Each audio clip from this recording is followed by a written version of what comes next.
ಭಲೆ ಭಾರತ್ ಮಾತಾ ಕಿ ಜೈ.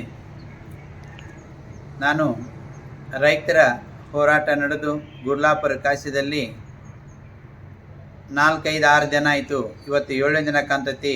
5-6 ದಿನ ಆಯಿತು. ರೈತರ ಹಗಲಿಯ ರಾತ್ರಿ ಆ ರೋಡಿನೊಳಗೆ ಬಿದ್ದು ಅನೇಕ ತಾಲೂಕು ಅನೇಕ ಜಿಲ್ಲೆಯಲ್ಲಿ ಹೋರಾಟ ಮಾಡ್ತಾರು. ಯಾಕಪ್ಪ ಅಂದ್ರೆ ಕಬ್ಬಿನ ಬೆಲೆ ಏರಬೇಕು, 3,500 ರೂಪಾಯಿ ಕೊಡಬೇಕಂತ ಹೇಳಿ ಈ ಸರ್ಕಾರಕ್ಕೆ ಮನವಿ ಮಾಡ್ತಾರೆ, ಸಚಿವರು ಮನವಿ ಮಾಡ್ತಾರೋ. ಅದಕ್ಕಾಗಿ ನಾನು ಕೂಡ ಈ ರೈತರ ಧ್ವನಿ ಐತಲ್ಲ, ರೈತಿದ್ದರ ದೇಶ ಇದೆ, ರೈತಿದ್ದರ ರಾಜ್ಯ ಐತಿ, ರೈತರಿದ್ದರ ನಾವೆಲ್ಲ ಬದಲಿಕ್ಕೆ ಸಾಧ್ಯ ಇದೆ. ಅನ್ನದಾತಿ ಇಲ್ಲಪ್ಪ ಅಂದ್ರೆ ಯಾರು ಬದಲಿಕ್ಕೆ ಸಾಧ್ಯ ಇಲ್ಲ.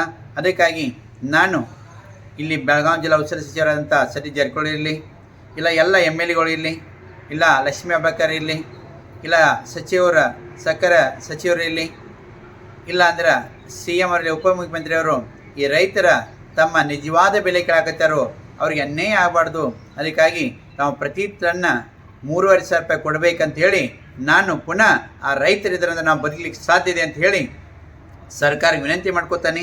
ತಾವು ನಿಜವಾದ ಬೆಲೆ ಆ ರೈತರ ಬೇಡಿಕೆ ಇಟ್ಟಿದ್ದಾರಲ್ಲ, 3,500 ರೂಪಾಯಿ ಕೊಡಬೇಕು. ಆ ಗುರ್ಲಾಪುರ ಕ್ರಾಸಲ್ಲಿ ಹಗಲಿ ರಾತ್ರಿ ಬಿದ್ದಿದ್ದಾರೆ.